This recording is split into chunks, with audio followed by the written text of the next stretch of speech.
వ్యక్తిలో దాగినటువంటి శక్తిని వెలికి తీస్తూ తన జీవనాన్నే ఒక ఆదర్శంగా నడుపుకుంటూ ఈనాటి యువశక్తిని ఒక దేశశక్తిగా మానవ శక్తిగా చేస్తున్న ఆత్మీయ మిత్రులు గంప నాగేశ్వరరావు గారు ఎంతో వేల మంది జీవితాలలో దాగినటువంటి ఒక శక్తిని మేల్కొల్పే ఒక గొప్ప శక్తిగా వారికి, మరియు ప్రత్యేకించి ఈరోజు ఈ రామకృష్ణ మఠంలో ఇంత వైభవోపేతంగా ఈ కార్యక్రమం జరపడం చాలా ఆనందంగా ఉంది.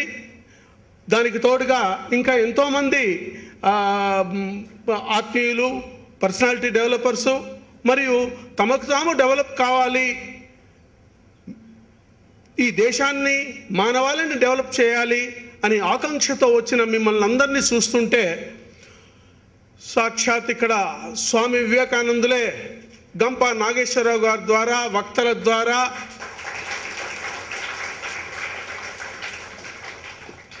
మళ్ళీ ఆ స్వామి ఈ అవతారంలో వచ్చి ప్రతి ఒక్కరిని తట్టి లేపి, వ్యక్తి కాదు, వ్యక్తి నేను, ఇది నాది, ఇది నా కుటుంబము, నాకున్న శక్తి ఇంతే అని ఏవైతే పరిధులు గీసుకొని అనంతమైనటువంటి శక్తిని నిమిత్త మాత్రంగా చేసుకుంటామో ఆ పరిధులను అన్నింటినీ కూడా ఎవరికి వారు గీసుకున్నటువంటి పరిధులు మాత్రమే, అది సత్యం కాదు. ప్రతి ఒక్కరూ ఒక అనంత శక్తి. కాబట్టి ఆ నేను అనేటువంటి పరిధిని తీసివేసి అనంత శక్తిని నింపుతున్నటువంటి గంప నాగేశ్వరరావు గారికి మరియు మీ అందరికీ ఈ సాయంకాలం సంధ్యా సమయము శుభాభివందనములు. May God bless all of you. మిమ్మల్ని అందరినీ చూస్తుంటే ఒక భారతదేశాన్ని చూస్తున్నానా అనిపిస్తుంది. ఈనాడు భారతదేశంలో కాదు, యావత్ ప్రపంచంలో ఒక సంధి సమయం గడుస్తూ ఉంది. మాయలో పడి మనుషులు, ప్రభుత్వాలు, ప్రజలు ఎటువంటి సంధి గ్రహించలేకపోతున్నారు. ఈనాటి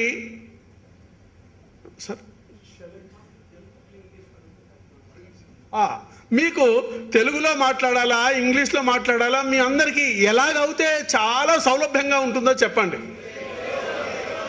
తెలుగు అన్న వాళ్ళు చేతుల్లో పెట్టేసేయండి. ఓహో, వండర్ఫుల్ వండర్ఫుల్, చాలా థ్యాంక్స్, గాడ్ బ్లెస్ యూ, చాలా సంతోషం. సో ఆత్మీయ మిత్రులారా, యువతగా మీరు ఒక సంధి సమయంలో ఉన్నారు. అభివృద్ధి అవ్వాలనేటువంటి ఒక ఆకాంక్షతో ఉన్నారు. ఎలా అభివృద్ధి అవ్వాలి అని తెలుసుకోవాలనే ఒక జిజ్ఞాసతో ఉన్నారు.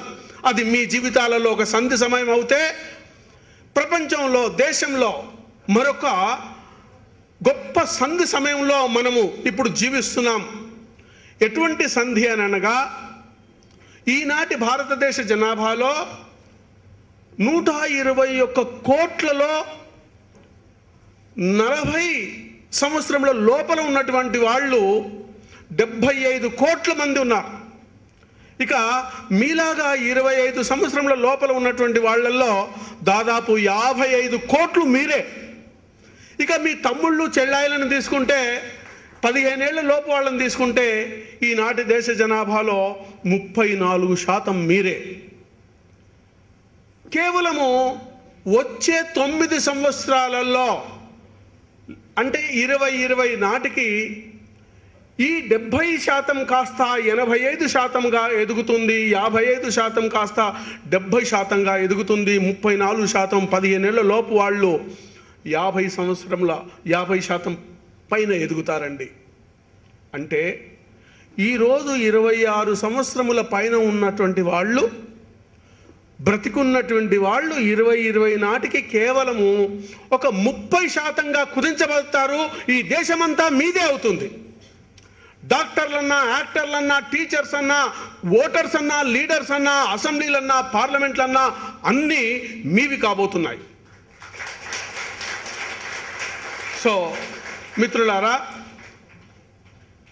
ఇక ఈ ఇంత ఉప్పెనగా వస్తున్నటువంటి యువశక్తిని దేశశక్తిగా ఎలా మార్చడము అనేటువంటి ఏకైక లక్ష్యంతో మాజీ రాష్ట్రపతి డాక్టర్ అబ్దుల్ కలాం గారు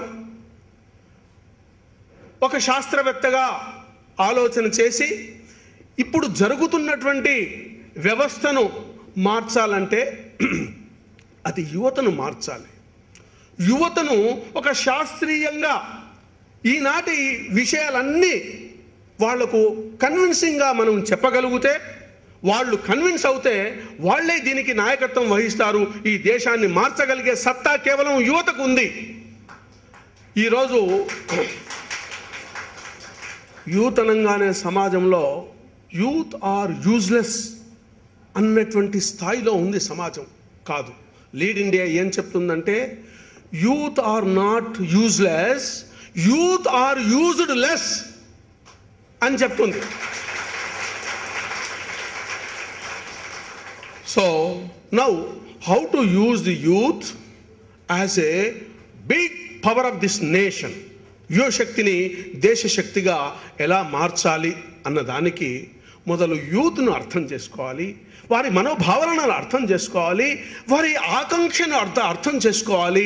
ఇవన్నీ అర్థం చేసుకోవాలంటే వాళ్ళతో ఫ్రెండ్షిప్ చేయాలి, హృదయాన్ని జయించాలి. నీవు నేను ఒక వేరు కాదు, మనమందరము ఒక్కటే. కులం మతం వ్యక్తిగతం, మనమంతా భారతీయులం. చెప్పండి, మనమంతా భారతీయులం అని చెప్పుకోవాలి. ఇక మన మతం ఏమిటి అంటే అభివృద్ధే మన మతం. ఏదో కులాలు మతాలు కాదు, అభివృద్ధే మన మతం అనేటువంటి ఒక ప్రత్యేకమైనటువంటి నినాదాలతో, ఒక శాస్త్రీయమైనటువంటి ఒక కార్యక్రమంతో మీ ముందుకు వస్తుంది. ఇటువంటి కార్యక్రమాన్ని మీరెన్నో ఉపన్యాసాలు వింటారు.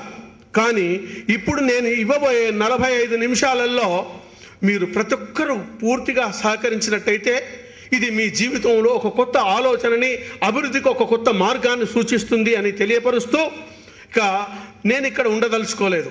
మీ అందరి ఒక జాన్ జిగ్రీ దోస్త్, చెప్పండి ఒకసారి, జాన్ జిగ్రీ దోస్తుగా మీ అందరితో ఒక ఆత్మీయ స్నేహితునిగా మీ మధ్యలోకి రావాలనుకుంటున్నాను. అక్కడ నుండే చెయ్యండి అందరూ, రైట్, అందరు అక్కడ నుండే చెయ్యండి. చెప్పండి, జాన్ జిగ్రీ, జాన్ జిగ్రీ, జాన్ జిగ్రీ, lead India, lead India, lead India. Thank you.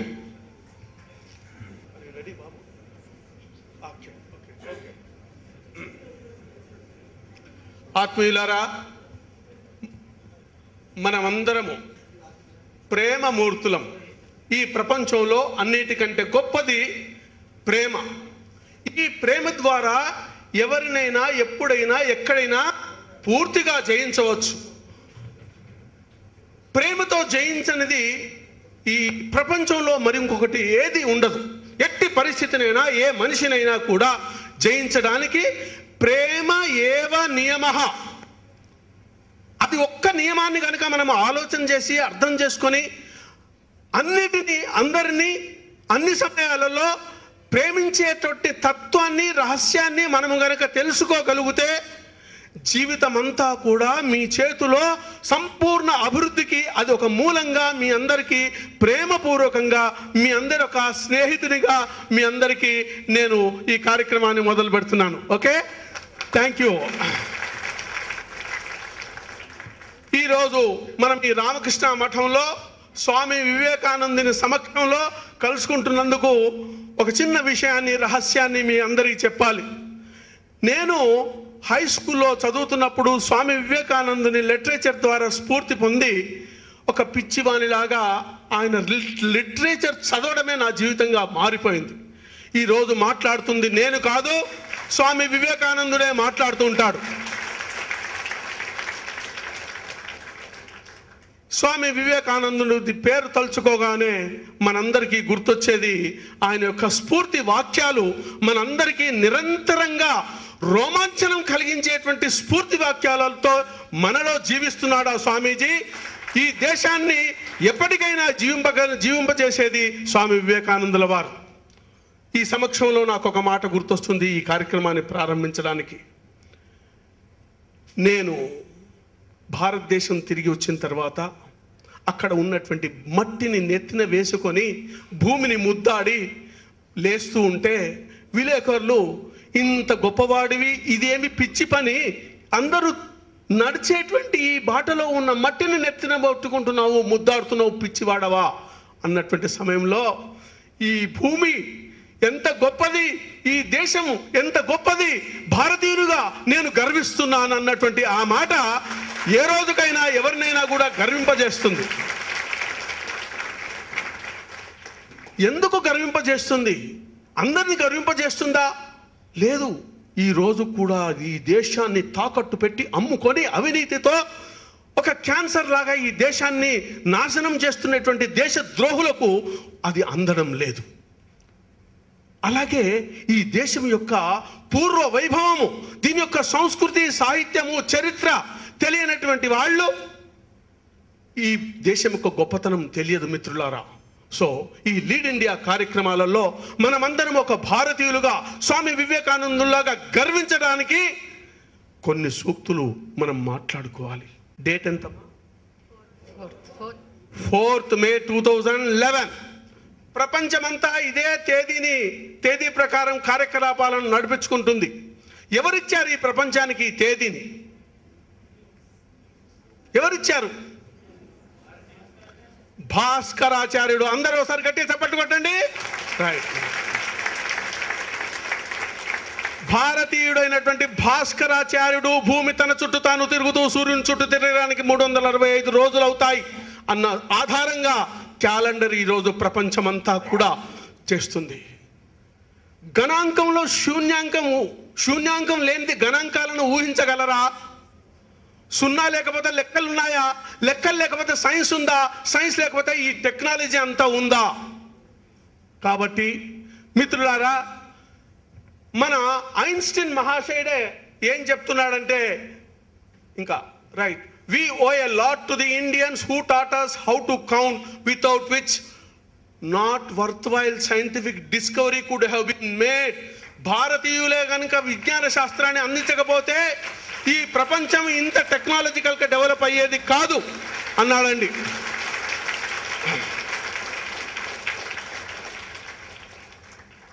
ఈ భూమండలంలో కేవలం ఒక భారతదేశము తప్ప మరి ఏ దేశంలో కూడా లోకా సమస్త సుఖినో భవంతు అనేటువంటి ప్రార్థన చేసే ఇంకే దేశమైనా చెప్పండి చూద్దాం.